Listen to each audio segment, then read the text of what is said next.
Olá, paz do Senhor, que Deus abençoe a sua vida. Esse é o programa Zenas e hoje eu quero trazer para você o quadro Cá Entre Nós. E o meu entrevistado hoje é Eliezer Josias Rodrigues, ex-homossexual. Tudo bem, Eliezer? Tudo bom. Um ex-homossexual e para honra e para glória do meu Deus, hoje eu sou uma pessoa liberta. Você está vendo? O programa hoje está imperdível. Programa Zenas, a sua revista eletrônica que é presente de Deus oportunizando ideias, já está no ar.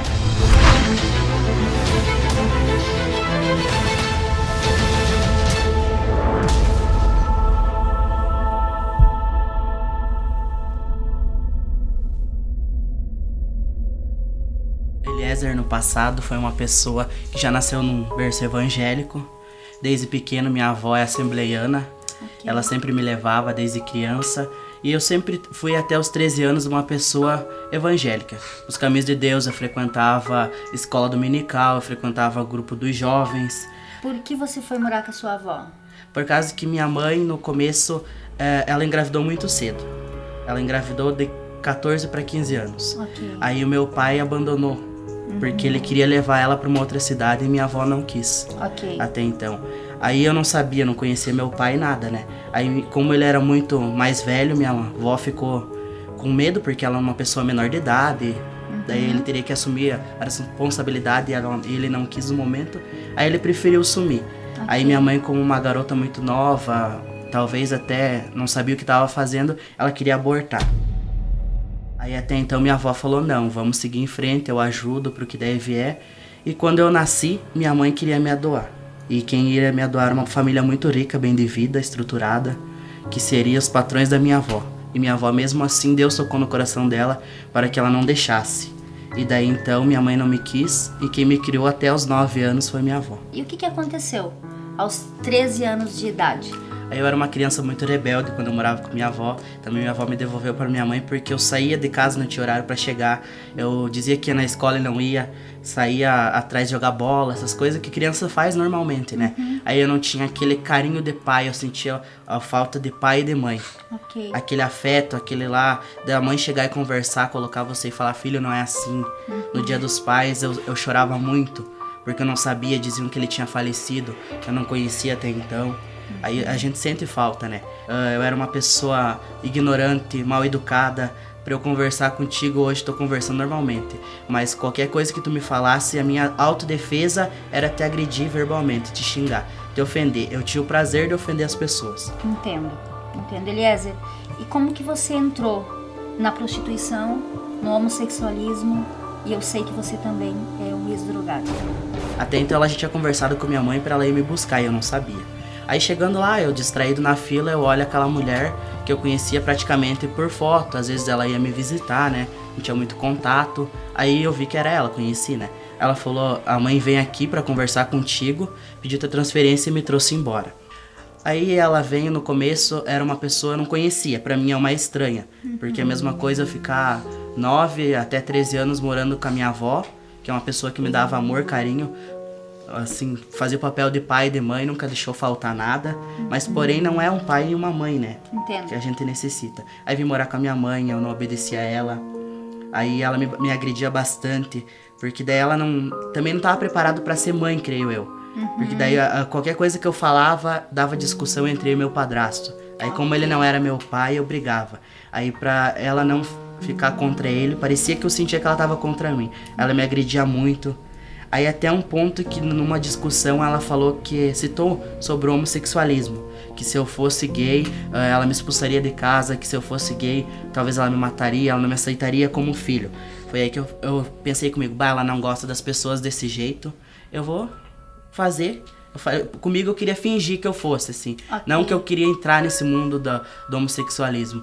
Até então foi em convites de amigos, saí, bebi uma certa noite e até não queria. Daí fui meio que induzido, bebi bastante. Aí eu tive minha primeira relação com uma pessoa bem maior de idade, do que eu tinha 13, a pessoa deveria ter uns 36.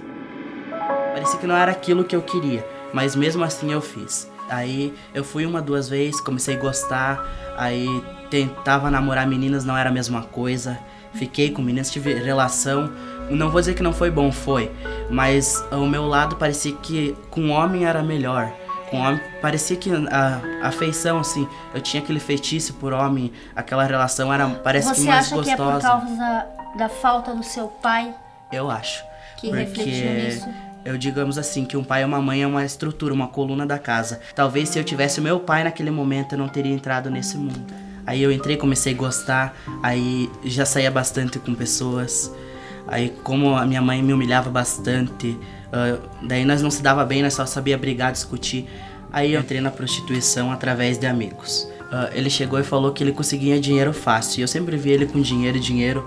E ele começou a pagar as coisas pra mim nas festas, nas baladas onde a gente frequentava, que só era um público LGBT, né? Uhum. Aí ele me ofereceu, eu pedi pra ele, mas como que você consegue tanto dinheiro assim em pouco tempo? Aí ele falou, eu trabalho pra uma pessoa e ela é como se fosse uma gerente, ela gerencia e você poderia estar se tornando um garoto de programa. Aí até então eu fiquei meio assim, falei, mas não sei, né? Fiquei assim, mas como eu já tava naquela rotina que pra mim tanto faz, tanto fez, aquele homem que aparecia, eu ficava, não me importava se era novo, velho, casado, eu resolvi entrar. Aí aceitei o convite dele. Quando eu tava fazendo o programa, eu tinha dinheiro. Eu comprava tudo que eu queria, mas eu não sabia, assim, guardar, eu só sabia consumir. Eu comprava bebida, que era o que eu mais gostava, eu ia em festa, eu pagava pra todo mundo. Enquanto eu tava no mundo da prostituição, enquanto eu tinha dinheiro, eu tinha bastante amigo. Sabe, aquele, quando tu tem, você tem amigo, e quando você não tem, acabou os amigos. Aí, como tu já tá nesse mundo, e daí tu vai pra casa e tu só briga, tu não tem o amor de pai, tu não tem o amor de mãe, o inimigo entra, e daí é uma coisa natural. Até um certo dia que me deu uma vontade de experimentar, que foi a maconha, a única droga que eu experimentei. Ok.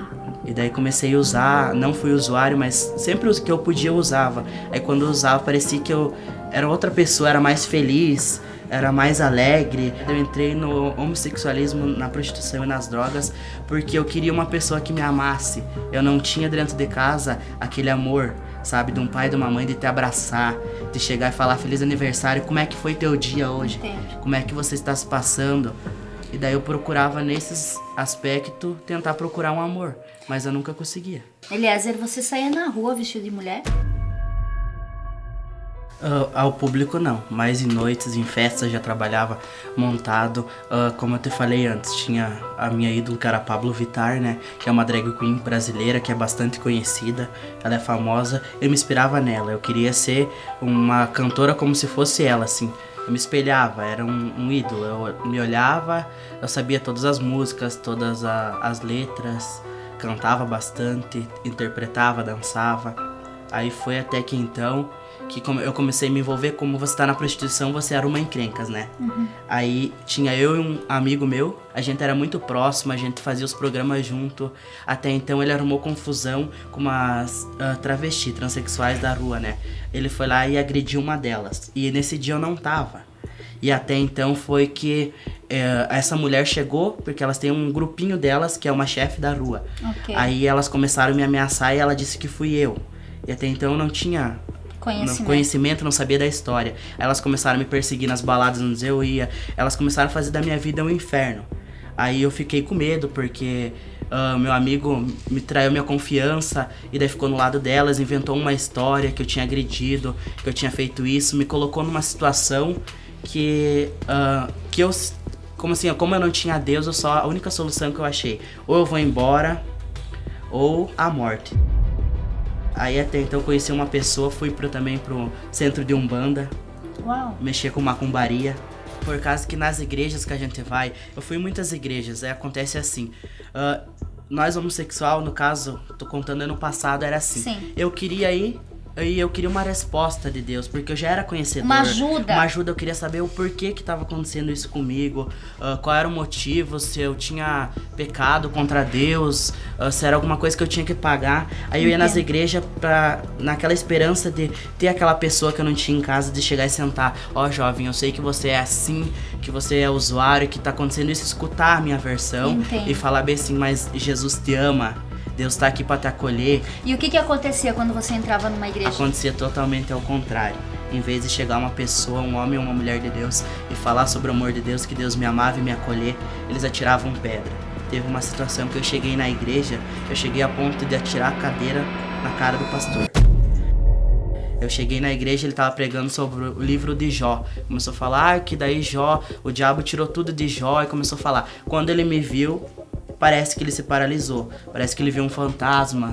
Quando eu entrei, as pessoas começavam a dar risada, olhar torto, cochichavam. Parece que eu tinha alguma doença, sabe? Entendo. Ninguém me cumprimentava, os porteiros da igreja não diziam a paz do Senhor, como é que você tá, seja bem-vindo. E mesmo assim Deus mandava eu ir.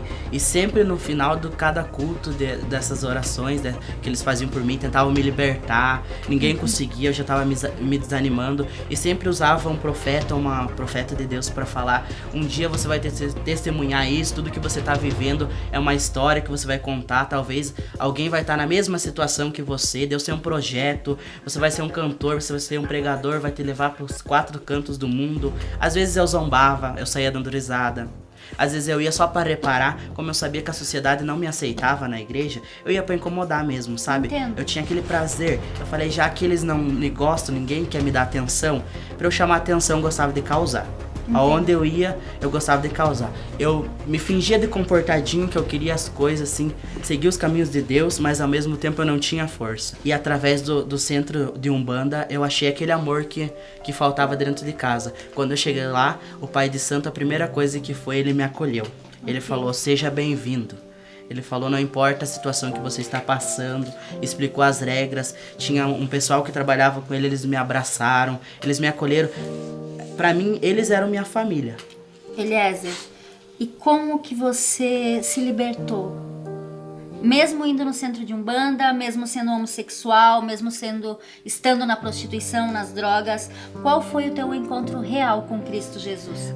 Começou a minha libertação quando eu me mudei para a cidade de Xanxerê. Eu até ainda estava nessa vida.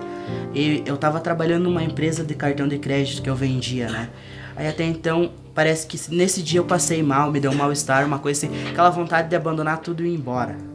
Aí foi até que eu assisti um vídeo da Fabiana Anastácio, que ela contou o testemunho de vida dela, que aquilo me marcou, sabe? Ela falou palavras que parecia que não era ela, era Deus que estava tocando no meu coração. E Deus mandou eu sair daquela cidade e voltei a morar com minha mãe. Aí através das orações da minha mãe, daí minha mãe, eu via que ela queria se aproximar de mim, mas eu não dava oportunidade. Entendo. E daí eu pedia força pra Deus, e sempre daí começou, parece que aparecer pessoas da rua, diziam pra mim, ó jovem, Jesus te ama, Deus tem um projeto maravilhoso na tua vida, hoje você vai estar assim, mas um dia você vai estar contando, você vai estar lembrando tudo que você está passando, é um aprendizado. Daí eu comecei a ir nas igrejas, eu falei, vou dar uma oportunidade pra Deus, vou ficar firme. Aí eu ia nas igrejas, eram as mesmas coisas, e eu insistindo, e Deus começou a me transformar, me mudar. Até então, daí eu casei, ele também já era da igreja, daí também ficou mais fácil. Nós dois também, nós era muito rejeitados na sociedade, tanto alguns familiares dele também nos rejeitavam. E eu creio que foi Deus que colocou eu no caminho dele e ele no meu caminho. E ele falava de mim pra Deus, assim, a gente se ajudou, começou a se ajudar. Até então que chegou um dia que eu vim numa igreja, que um pastor olhou pra mim, ele me olhou diferente, sabe? Ele me tratou como eu tava procurando aqueles anos que eu tava naquela vida. Ele chegou e sentou numa cadeira comigo e falou, ó jovem, Jesus te ama, não conheço a tua vida, não conheço teu coração, mas Deus conhece, Deus sabe de todas as coisas. E Deus tá me dizendo que não dou um mês, você vai estar aqui na minha igreja congregando comigo, Deus vai te transformar, não é assim de uma hora pra outra. Ele sentou, ele me abraçou, ele me acolheu. E quando ele me acolheu, eu senti o abraço do Espírito Santo. Eu senti aquela coisa assim, nossa, será que é um sonho? O que eu tava procurando durante anos aconteceu naquele simples gesto de abraço e carinho que ele me deu. Aí ele começou a batalhar comigo, não foi fácil no começo. Até então diziam que ele orava por libertação. E eu cheguei assim e falei, ele vai falar alguma coisa pra mim, Deus vai falar comigo. Na primeira oração ele só me olhou e fez aquela oraçãozinha que eu digo assim, não orou assim, Deus não mostrou nada, ou mostrou, ele não quis me falar. Até sair blasfemando, eu falei, não ele só me acolheu, mas não vai me ajudar, não é aquilo que eu procuro. E mesmo assim ele continuou orando por mim, me convidando. Às vezes ele convidava, minha mãe me convidava pra ir, eu nunca ia. A sua mãe nessa época já havia se convertido? Isso, já era evangélica, nós já tínhamos se perdoado, tudo. Aí ela me contou quem era meu pai. Okay. Aí tive o prazer de conhecer ele após 21 anos de vida. E foi graças a ela e graças ao pastor da nossa igreja, que batalhou muito, não foi fácil. Aí eu comecei a ir. Foi numa quarta-feira, lembro até hoje, que eu fui na igreja, assim, as pessoas me trataram diferente. Eu entrei com aquele sorriso no rosto, me cumprimentaram, disseram que Jesus me amava, que Deus tinha um projeto na minha vida. Aí eu sentei lá no último banco, assim, sabe, triste, abatido, queria que Deus realmente falasse comigo. E tava quase no término do culto e eu falei, Deus, não acredito que vai acontecer de novo a mesma coisa. Tô vindo só pra perder tempo. Mas quando a gente pede uma coisa pra Deus, Deus responde. Amém. Às vezes não é de uma forma agradável, às vezes é de uma forma de uma chicotada, igual eu digo. Assim, me deu aquela vontade de ir embora. Eu falei, não, esse pastor não vai me ajudar. Ele tá tentando, mas não é ele. Aí quando ele foi orar por mim, aí não aguentei, comecei a chorar.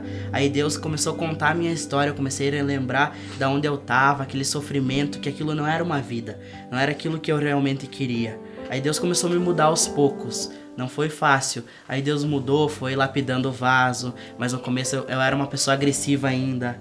Eu ia na igreja, mas gostava. Onde tinha uma confusão, o Eliezer estava no meio. Entendo. Hoje você já é liberto, você louva a Deus, né? Quem é o Eliezer hoje com Cristo Jesus? Hoje é uma pessoa feliz, uma pessoa alegre, uma pessoa que Deus está transformando, mudando cada vez mais, dando mais unção, mais sabedoria, mais paciência. É uma pessoa que tem um sonho de gravar o seu primeiro CD. Inclusive você já está gravando, não é? Tô tentando para patrocinadores, porque atualmente tô desempregado, vendo salgado com a minha mãe, faço outros trabalhos. Então me chamo Eliezer pro pessoal de casa, né? Talvez esteja você chegando agora. Quero mandar um recado pros pastores da igreja e também para você que é uma pessoa que tá nessa vida, é uma vida sofrida. Eu sei que às vezes você não tem força pra lutar, você tá desanimado, tá triste. Às vezes não é palavras que a gente precisa, às vezes é um gesto, um abraço, um carinho, uma palavra de conforto, dizer Jesus te ama, chegar e dizer jovem, sai dessa situação, isso não é vida. Era a mesma coisa que eu me senti, um recado pros pastores das igrejas. Não façam como os pastores faziam comigo, não jogue pedra. Eu ia nas igrejas, eles falavam, apedrejavam, eles criticavam. As almas estão aí pra ser acolhidas. Acolham mais as pessoas, porque uma alma vale mais que o mundo inteiro. Deus deu seu Filho único, unigênito, e derramou seu sangue precioso na cruz por todos nós. E Deus ama cada um da maneira que é. Deus ama o pecador, mas não ama o pecado. Então você, pastor, dê uma oportunidade para essa ovelha, essa pessoa. Procure saber quem é essa pessoa, acolher, não apedrejar. Eu me senti uma pessoa assim. E um versículo que eu deixo é: o Senhor é meu pastor e nada me faltará. E é tudo no tempo do Senhor que as promessas acontecem. Eliezer, muito obrigada. Que entrevista maravilhosa. Eu creio que foi de grande valia, tanto para nós que estamos aqui, como para quem está nos assistindo em casa. Mais uma vez, que Deus continue te abençoando, e as portas do programa Zenas estão abertas para quando você quiser vir para cá. E assim nós encerramos o programa Zenas de hoje, né? O quadro Cá Entre Nós, com Eliezer Josia Rodrigues, ex-homossexual, hoje convertido a Cristo. E eu convido você a assistir a nossa programação através das nossas redes sociais.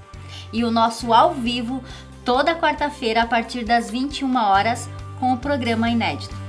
Programa Zenas, a sua revista eletrônica que é presente de Deus, oportunizando ideias. A paz do Senhor.